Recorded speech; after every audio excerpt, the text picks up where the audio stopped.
दोस्तों नमस्कार। आपका हार्दिक स्वागत है आपके अपने चैनल लीगल लाइन। यह अंधकार से प्रकाश की ओर चलने की व्यवस्था का चित्रण करता है।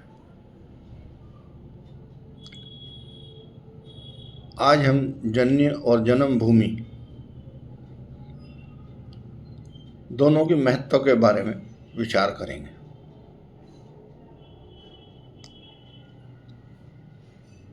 सिर्फ भारत में ही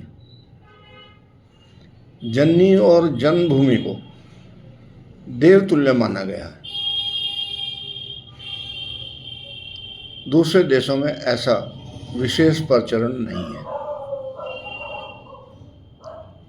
लेकिन समय समय पर ऐसे उदाहरण मिलते रहते हैं कि दूसरे देश में भी माताएं वो चरित्र बनाती हैं बच्चे का जो युगों युगों तक समाज को दिशा निर्देश देता रहता है।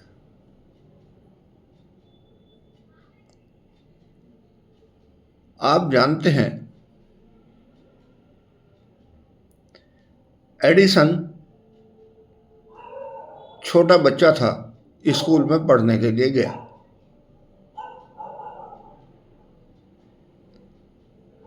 टीचर ने पत्र लिख कर दिया कि अपनी माँ को दे देना, और उस पत्र में लिखा था आपका बच्चा मंदबुद्धि है, ये हमारे स्कूल में नहीं पढ़ सकता।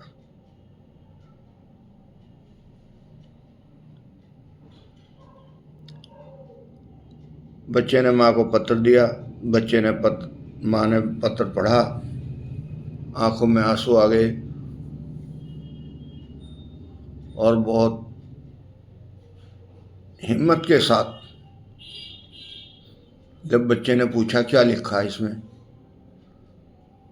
तो माता ने कहा इसमें लिखा कि आपका बच्चा इतना काबिल है कि इसको हमारा स्कूल पढ़ाने में असमर्थ है, आप इसको घर पे ही पढ़ाएं। माँ ने अपने ऊपर पड़े हुए पत्थर जैसे वज्र को धैर्य से हटा के अपने बच्चे की जीवन की परवरिश शुरू कर दी, और इस आस्था से कर दी कि जैसे ईश्वर उसको दोबारा बनाएंगे, और हुआ भी यही।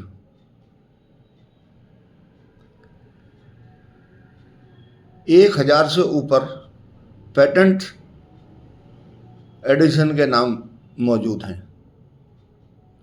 और बल्ब उनकी एक ऐसी खोज है जो पूरे संसार में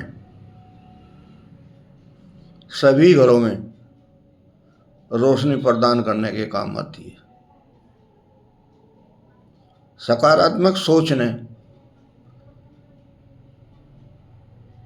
माँ के प्रेम ने, माँ की दुआओं ने ईश्वर से वो मांगकर उसको दे दिया जिसको साधारण आदमी के लिए नहीं मांगा जाता। ये थी माँ की कृपा दृष्टि। आज वो उस युग से आज तक पूजे जा रहे हैं। क्यों? क्योंकि उनकी माँ ने तपस्या की, ईश्वर से वो मांगा जो सर्वोच्च था, उसको वो संस्कार दिए कि उसको मोतियों के हारों से भर दिया। उसमें वो खोज की शक्ति दी कि उसने हजारों आविष्कार कर डाले। लेकिन क्या आज की माताएं ऐसा करती हैं? नहीं, ऐसा मेरा विचार है। अधिकतर माताएं सोते उठते ही मोबाइल में घुस जाती हैं।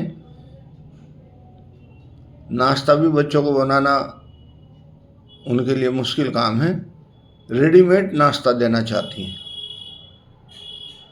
प्रेम शब्द तो उनके जीवन से ही खत्म हो गया। रात को देर तक वो फ़ोन देखती हैं, सुबह थकी थकाई उठती हैं। बच्चों को प्यार दुलार तो उनके मोबाइल ने ही छीन लिया,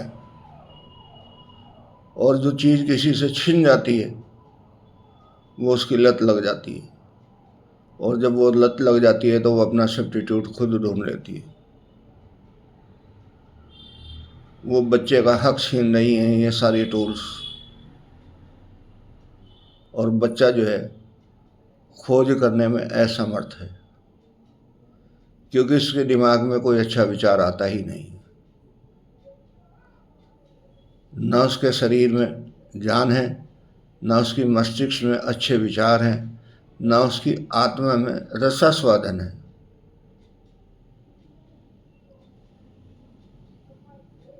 उसको दूसरे को मिलकर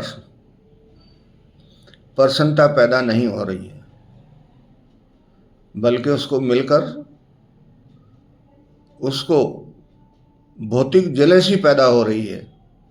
इसके पास ये गैजेट है, मेरे पास ये गैजेट नहीं है, जबकि वो ये नहीं जानता कि इसकी उपयोगिता तुम्हारे लिए है भी या नहीं भी। आज स्कूल में बच्चों को देखें, माता पिता कितना हार्ड वर्क करते हैं, तब घर चलाने के लिए साधन इकट्ठा करते हैं, लेकिन बच्चा 1 मिनट में कह देता है मुझे एप्पल का फ़ोन चाहिए, कीमत 1.5 लाख रुपए, यूज फ़ोन करना और सुनना। क्या ये किसी छोटे ब्रांड से नहीं चल सकता? हाँ, ये कार्य किसी छोटे ब्रांड से भी चलाया जा सकता है, अच्छा चलाया जा सकता है, लेकिन क्योंकि साइको फैक्टर तैयार कर दिया, साइको फैक्टर स्टेटस सिंबल बन गया, और स्टेटस सिंबल में ना प्रेम है ना भाव है, वो यथास्थिति जेलेसी है। उस जेलेसी को छोड़ना होगा, समर्पण करना होगा, और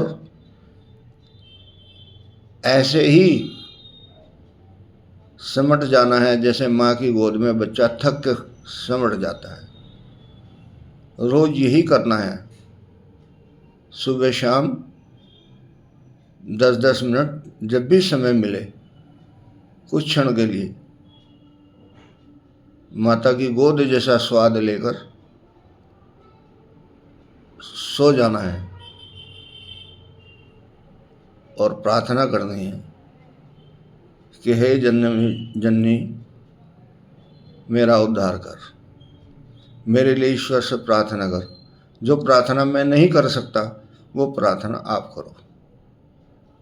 नमस्कार, ऐसा मेरा विचार है।